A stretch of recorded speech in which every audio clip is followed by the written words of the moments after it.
Hello hi guys, welcome back to our new vlog. ಇವತ್ತು ನಾನು ಬಂದಿದ್ದೀನಿ ಜಲಿಯನ್ ವಾಲಾಬಾಗ್ ಇಲ್ಲಿಯ ಕತೆ ನೀವು ಕೇಳಲೇಬೇಕು. ಯಾಕೆಂದ್ರೆ ನಾವು ಬುಕ್ಕಲ್ಲಿ ಓದಿದ್ದು, ಕಣ್ಣಿಂದ ನೋಡಿರ್ಲಿಲ್ಲ. ನೋಡ್ಬೇಕಂತ ಬಂದಿರೋದಿಲ್ಲಿಗೆ. ಇವಾಗ ಬನ್ನಿ ಹೊಸದಾಗಿ ಸ್ಟಾರ್ಟ್ ಮಾಡೋಣ. ನೋಡಿ, ಇಲ್ಲಿ ಇದು ಜಲಿಯನ್ ವಾಲಾಬಾಗ್ ಅಲ್ಲಿ ಲಡಾಯಿ ಆದಾಗ ಜಲಿಯನ್ ವಾಲಾಬಾಗ್ ಹತ್ಯಾಕಾಂಡ ಆದಂತ ಸಮಯದಲ್ಲಿ ಇದು ಇಲ್ಲಿ ತೀರೋಗಿರ್ತಕ್ಕಂಥ ಎಲ್ಲಾರನ್ನೂ ಇಲ್ಲಿ ಇದು ಮಾಡಿರೋದು.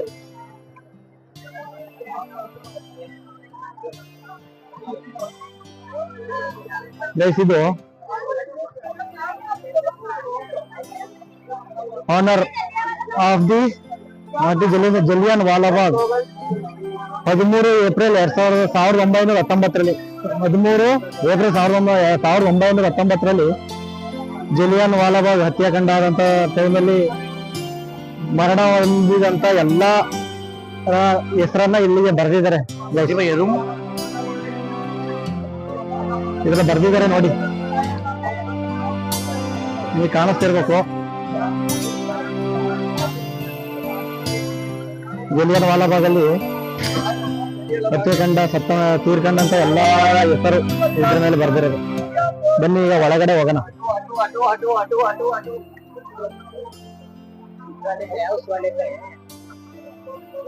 ಜಲಿಯನ್ ವಾಲಾಬಾಗ್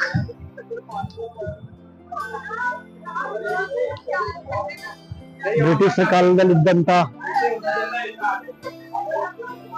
ಬಿಲ್ಡಿಂಗ್ ಇದು.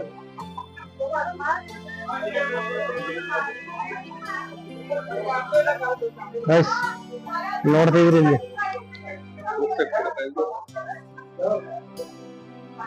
ಇಲ್ಲಿ ಏನು ಗೋಡೆ ಮೇಲೆ ನೋಡ್ತಿದ್ದೀರಾ, ಎಲ್ಲರ ಇರೋದಂತ ಆಗಿನ ಜನಗಳದು ಸ್ಟ್ಯಾಚುಗಳನ್ನ ಮಾಡಿ ಇಟ್ಟಿರೋದು, ಮಾಡಿ ಹಾಕಿರೋದು. ಆ ತರ ಆ ಟೈಪ್ ಮಾಡಿರೋದು ವಾಲಾಬಾಗ್ ಒಳಗಡೆ.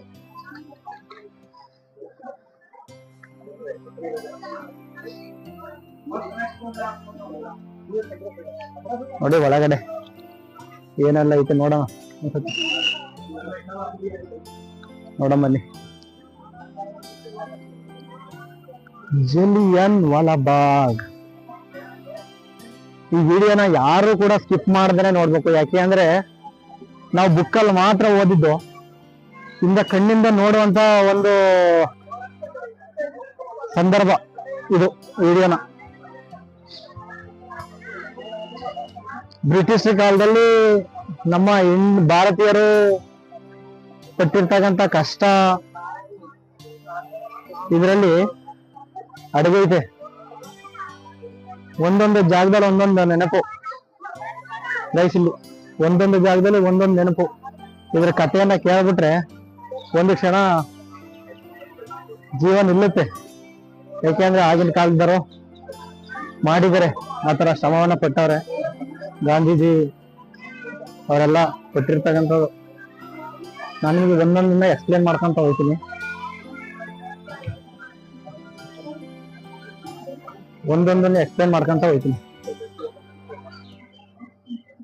ಬನ್ನಿ ಒಳಗಡೆ ಹೋಗ್ತಾ ಇದ್ದೀನಿ, ಏನೈತೆ ಅಂತ ನೋಡೋಣ.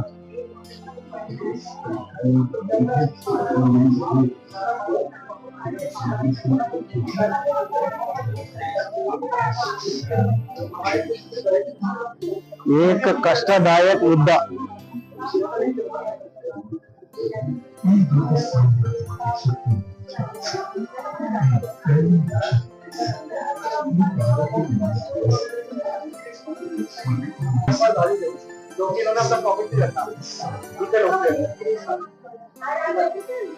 अमेरिकन्स नहीं, ब्रिटिश.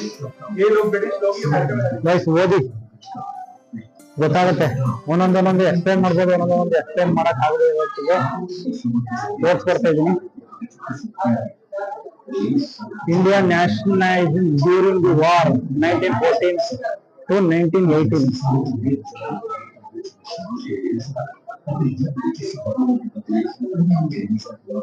भारत में नेहरू सरकार से फैसले के बाद से भारत में शासन के विस्तार के साथ लोग अपने मुताबिक के दौरान पूर्ण सब इंडिया के लिए अंग्रेजों को असीमित अधिकार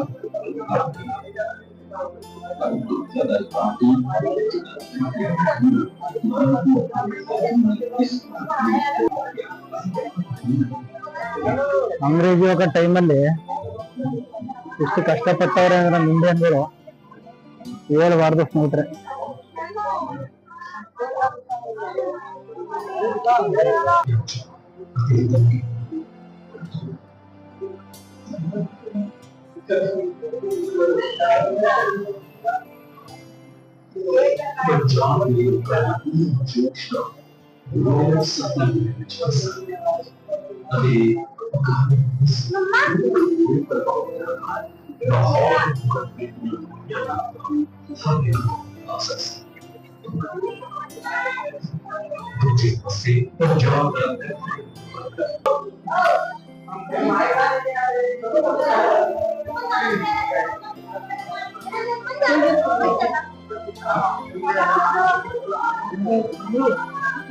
जिनो ये स्टोरी थी।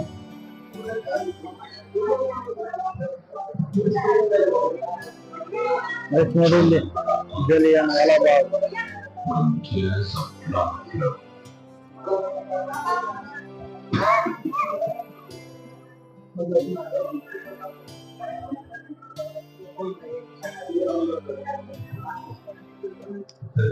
April 1990, Amritsar.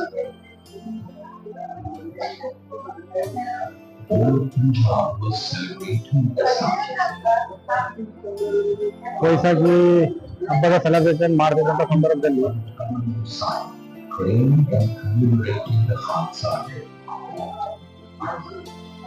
ಇದು golden temple.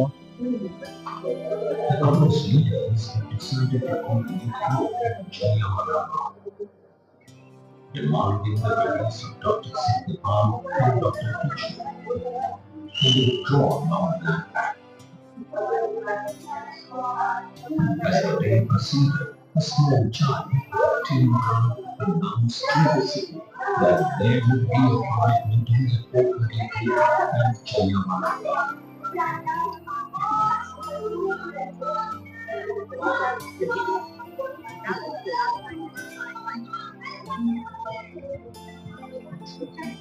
People responded and came in large numbers. 19 April.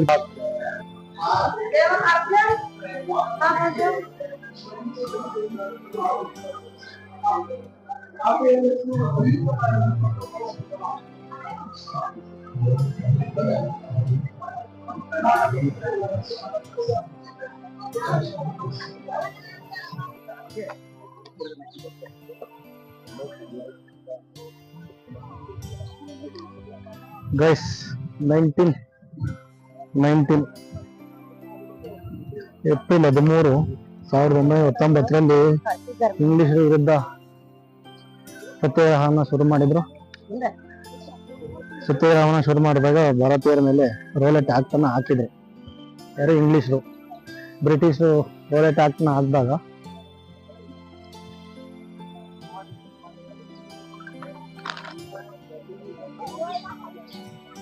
Guys ಆ ಟೈಮಲ್ಲಿ ಜಲಿಯನ್ ವಾಲಾಬಾಗ್ ಲಡಾಯಿ ಆದಾಗ ಇದ್ರೊಳಗಡೆ 120 ಶವಗಳನ್ನ ತೆಗೆದಂತ. ಇದ್ರಲ್ಲಿ 120 ಶವಗಳು ಇದ್ರೊಳಗಡೆ ಬದುಕಕ್ಕೋಸ್ಕರ ಹೋಗಿ ಇದ್ರೊಳಗಡೆ ಬಿದ್ದಂತ ಸಮಯದಲ್ಲಿ 120 ಜನ ಎಲ್ಲ ವಾರಗಳೆಲ್ಲ ಕಂಪ್ಲೀಟ್ ಆದ ನಂತರ ಮಾಡಿದ್ದು ಎಲ್ಲ ವಾರದ ಮುಗಿ ಒಳಗಡೆ ಬಾವಿ ಇದು ತುಂಬಾ ಹಾಳಾಗೈತೆ. ಬದುಕಕ್ಕೋಸ್ಕರ ಈ ಬಾವಿ ಒಳಗಡೆ ಹಾರಿರ್ತಕ್ಕಂಥದ್ದು. ಸ್ವಲ್ಪ ಬ್ಲರ್ ಆಗಿ ಕಾಣಿಸ್ತೈತೆ, ಸ್ವಲ್ಪ ಅಡ್ಜಸ್ಟ್ ಮಾಡ್ಕೊಳ್ಳಿ. ಒಬ್ರ ಮೇಲೊಬ್ರು ಇವ್ರೊಳಗೆ ಹಾರದಂತ ಸಂದರ್ಭದಲ್ಲಿ ಇವ್ರೊಳಗಡೆ 120 ಶವಗಳನ್ನ ತೆಗೆದಿರೋದು ಇದ್ರೊಳಗೆ.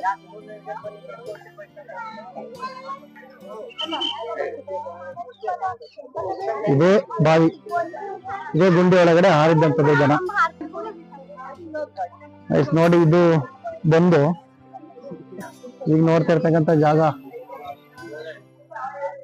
ನಮ್ಮ ಜನಗಳು ಗೋಡೆಗಳನ್ನ ಹತ್ತಿ ಬದುಕಕ್ಕೋಸ್ಕರ ಹೋಯ್ತಿದ್ದಂತ ಸಂದರ್ಭದಲ್ಲಿ ಗೋಲಿಗಳು ಹಾರಿರ್ತಕ್ಕಂಥದ್ದು. ಬುಲೆಟ್ ಅಲ್ಲಿ ಹೊಡೆದಿರೋ ಗೋಲಿಗ ನಿಶಾನ ಇನ್ನು ಹಂಗೆ ಕಾಣಿಸ್ತಾ ಇದೆ, ಮಾರ್ಕ್ ಮಾಡಿ ಇಟ್ಟಿದ್ದಾರೆ. ಗೋಡೆ ಒಳಗಡೆ ಬಿದ್ದಿರ್ತಕ್ಕಂಥ ಬುಲೆಟ್ ನ ನಿಶಾನೆಗಳಿದೆಲ್ಲ ಎಲ್ಲ ಮಾರ್ಕ್ ಮಾಡಿ ಇಟ್ಟಿದ್ದಾರೆ.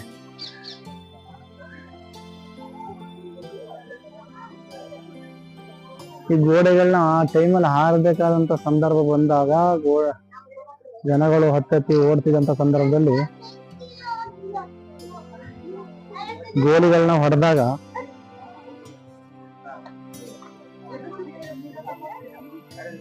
ಇದಾಗಿರ್ತಕ್ಕಂಥದ್ದು. ಗೋಲಿಗಳನ್ನ ಸುಮ್ಮನೆ ನಿಶಾನೆಗಳಿವೆಲ್ಲ ಓಡೋಗ್ತಿದ್ದಂತ ಸಂದರ್ಭ, ಭಾರತೀಯರು ಓಡೋಯ್ತಿದ್ರು, ಆದ್ರೂ ಹುಡುಗ ಬಂದು ಹೊಡೆದಂತಹ ಕ್ಷಣ ನೋಡ್ತಿದ್ರೆ ಒಂಥರ ಮೈ ರೋಮಾಂಚಕ ಆಗುತ್ತೆ.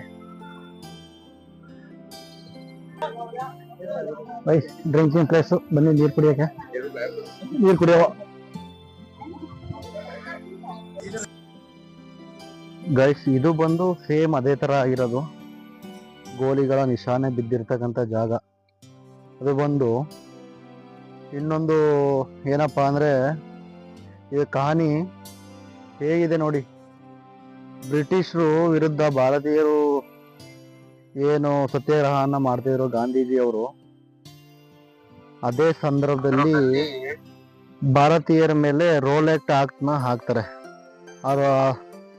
ಅದೇ ಸಮಯದಲ್ಲಿ 9 ಏಪ್ರಿಲ್ 1919ರಂದು ಎರಡು ಭಾರತೀಯ ಲೀಡರ್ಗಳನ್ನ ಅರೆಸ್ಟ್ ಮಾಡ್ತಾರೆ ಗೈಸ್. ಅರೆಸ್ಟ್ ಮಾಡ್ತಾರೆ. ಅದು ಭಾರತೀಯರಿಗೆ ಗೊತ್ತಾದ್ಮೇಲೆ ದಂಗೆ ಹೇಳ್ತಾರೆ. ದಂಗೆ ಎದ್ದು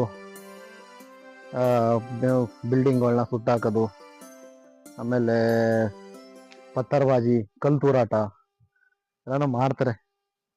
ಅದನ್ನು ಮಾಡಿದ್ಮೇಲೆ 11 ಏಪ್ರಿಲ್ 1919ರಂದು ಮಾರ್ಷಲ್ ಲಾ ಹಾಕ್ತಾರೆ ಭಾರತೀಯರ ಮೇಲೆ.